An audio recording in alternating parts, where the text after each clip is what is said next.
This is News Bits on Fuxion TV. Here are the headlines. Major snowstorm cripples southeastern United States. Malawi Cashgate corruption trial begins. Libya's acting interior minister escapes assassination attempt. United Nations approve additional troops for Central African Republic. South African opposition parties unite against UNC. These and more when we return. Stay tuned. We'll be back in a minute.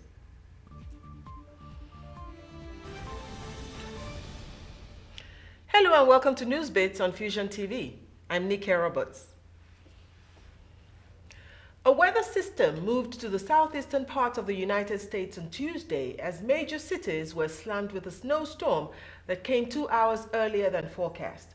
As students, city and state employees were dismissed at about the same time in the Atlanta metropolis, a massive gridlock ensued on major highways. As a result of this, many commuters were stuck for hours through the night and for hours still as crews continued to work to free the highways of many crashes and the gridlock.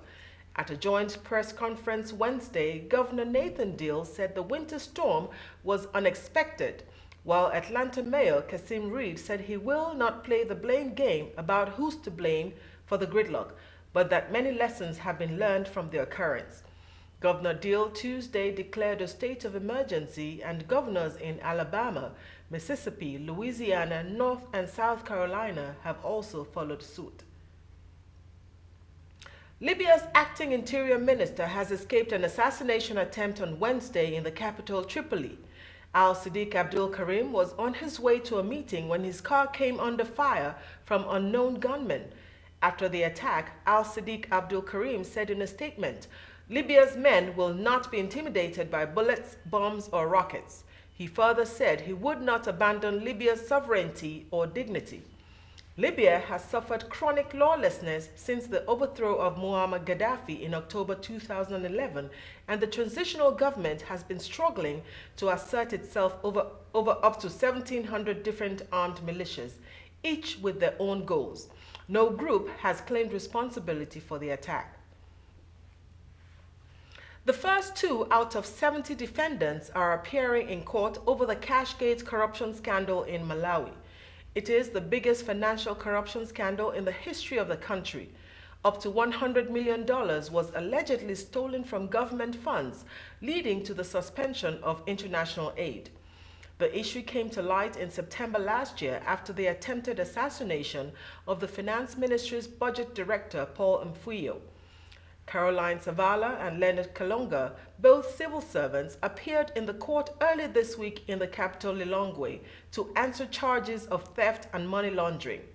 President Banda has suggested that the looting may have started as far back as 2010, following a directive by the former president that banks should honor all government checks without asking questions.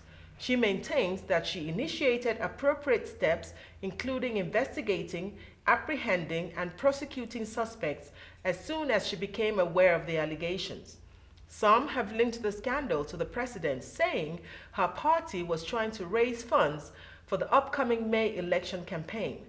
Her office described the allegations as scandalous and baseless.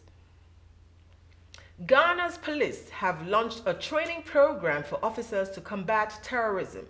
Speaking at the graduation of 140 police personnel from a specialized training course, Chief Superintendent Hamza Yakubu, the commanding officer of the formed police unit, FPU, stated that with the recent happenings in Africa, the police administration thought it necessary to beef up the capabilities of the personnel.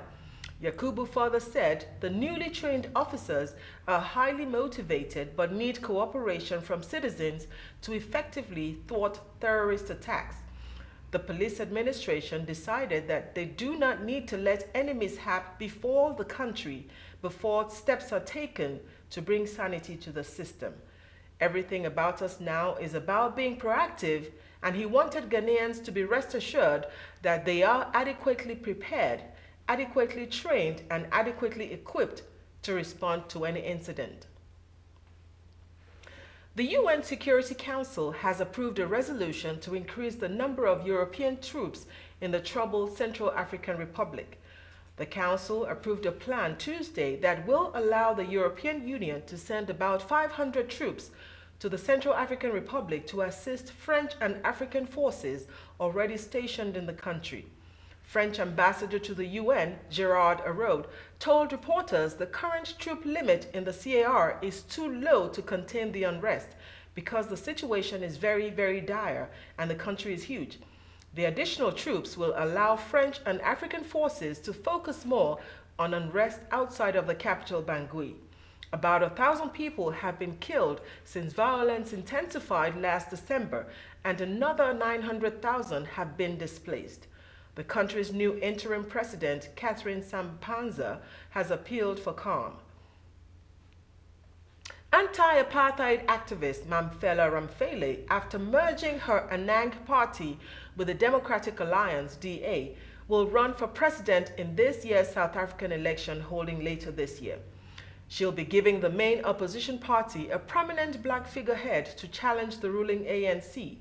The choice of Ramphele, seen by the public as a move by the DA to win black support, is not likely to turn popular support against the ANC.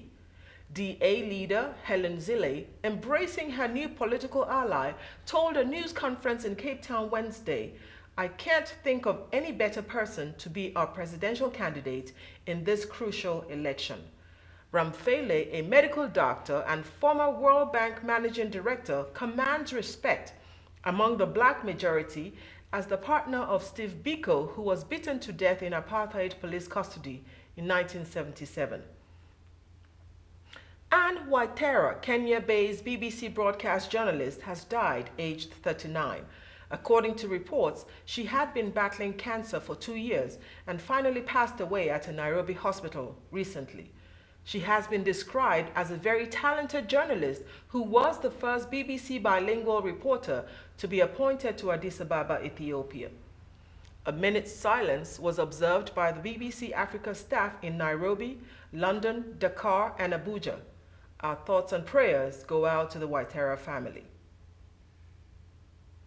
Armed men suspected to be members of the Boko Haram Islamic sect, armed with AK-47 rifles and improvised explosive devices, IED, attacked a Catholic church in Madagali local government area of Adamawa State in Nigeria, killing about 22 people on the same day. Another gang of terrorists invaded Kawuri village in Borno State, killing approximately 52 people. These attacks happened Sunday.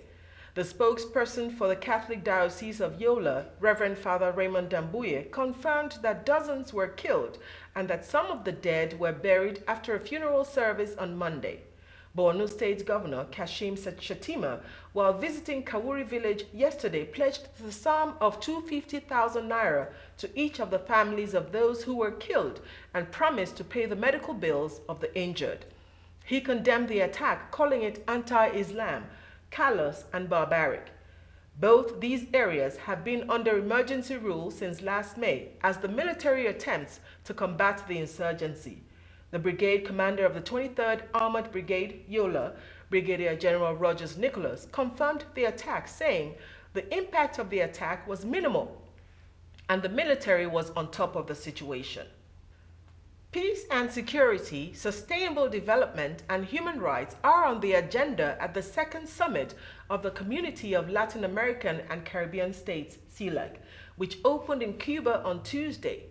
UN Secretary General Ban Ki-moon delivered opening remarks saying that the Latin American and Caribbean region has undergone turbulent times but has come through stronger. He further said that in the last 20 years, extreme poverty in the region has been cut in half and differences are being resolved through peaceful dialogue. In his address, he touched on challenges that still remain in the region like insecurity, inequality, and injustice. He expressed confidence for even greater engagement and support across the full range of the work of the United Nations around the world, adding that regional organizations are crucial to achieving shared goals with the UN. Ban Ki-moon stated that when CELAC is stronger, the United Nations is stronger. The Haitian Prime Minister last weekend said Haiti was making progress in building resilience to prevent and be better prepared to face disasters. a number of which have already caused billions of dollars worth of devastation in the Caribbean country over the years. Speaking in Davos, Switzerland, at the just concluded World Economic Forum, Laurent Lamothe said his government has established a viable disaster management system, a new building code and drainage infrastructures, has dug riverbeds and treated watersheds, among other projects, to make Haiti more resilient. We have taken a number of measures to better prepare the country to natural disasters, Lamothe said. But a lot remains to be done in order to reach the preparedness level we need. Over the past years, Haiti has been hit and devastated by several storms and hurricanes which have caused enormous damage, particularly in the agriculture and infrastructure sectors. Prime Minister Lamothe said, now that we've finished with the emergency, we are moving into a nation-building phase, and rebuilding such a destroyed place remains a big challenge. The International Production and Processing Expo, IPPE, a collaboration of 3 shows, International Poultry Expo, International Feed Expo, and International Meat Expo, has its yearly conference ongoing at the Georgia World Congress Center. The event is sponsored by U.S. Poultry and Egg Association, the American Feed Industry Association, and the American Meat Institute. The Nigerian delegation, accompanied by the U.S. Department of Commerce, was hosted by the American Nigerian Chamber of Commerce Monday at a reception in Atlanta. Speaking about the visit, the president of the chamber, Ms. Emilia Orubele, spoke to us about the activities. We are here today very, very happy to host the delegates from Nigeria. They are here for the International Poultry Expo and hoping to get some technology, some resources, some answers, some finances, and to see what new things that are out there to help enhance their respective businesses. Mr. Chamberlain Ake, the U.S. Department of Commerce representative, also spoke about the visit. At the U.S. Commercial Service, our job is to promote American exports. We help U.S. companies find buyers in Nigeria, and we help them find partners.